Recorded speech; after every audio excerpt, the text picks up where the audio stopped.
Mye går bra i skolen, men vi har fortsatt store utfordringer. Hver femte elev går ut av Drammensskolen uten å kunne lese, skrive og regne skikkelig. Og for mange så starter disse utfordringene allerede i barnehagen. Vi i Høyre vi ønsker en skole med muligheter for alle, uavhengig av bakgrunn. Og da må vi starte tidlig. Alle barn skal ha den samme muligheten til å lykkes. Vi må lage et læringsløp som ser den enkelte eleven, og som stiller krav til lærerne.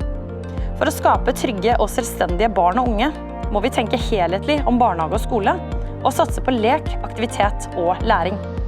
Høyre ønsker en skole med kvalitet og kunnskap, hvor alle elever har like muligheter, og hvor innsatsen settes inn tidlig nok, slik at flere elever kjenner på læringsglede, og at flere består skoleløpet. Derfor skal alle elever få tilrettelagt undervisning, også gjennom forsering av fag.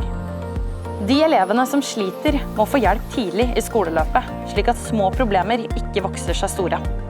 Vi må derfor tilrettelegge barns utfordringer og behov allerede i barnehagen.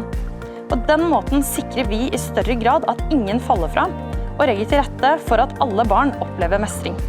Barn starter på skolen med stor iver og lærelyst. Da er det viktig at vi skaper en god skole som tar vare på lærelysten, og som ser den enkeltes behov og muligheter. En forutsetning for et godt læringsmiljø er at man trives på skolen. Tidligere i vår så la Hovedverneombudet fram en rapport som slo alarm om vold i skolen i Drammen.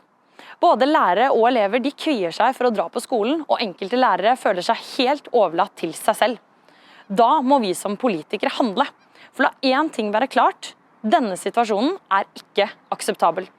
Vi må få tilbake respekten i skolen slik at elevene respekterer hverandre, lærerne og ordensreglene.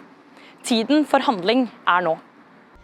En god skole krever gode lærere. Derfor må vi fortsette satsingen på læreren, og sørge for at lærerutdanningen holdes relevant og er av høy kvalitet. Vi ønsker å fortsette det store videreutdanningsløftet, og sørge for at flere får fullført formell lærerutdanning, og at alle som trenger det kan oppnå kompetansekravene. Drammen Høyres mål er at Drammen skal tiltrekke seg de dyktigste lærerne og rektorene. Vi ønsker å gi den enkelte lærer frihet i å utforme faglig og pedagogisk opplegg for elevene, og prioritere flere lærerspesialister.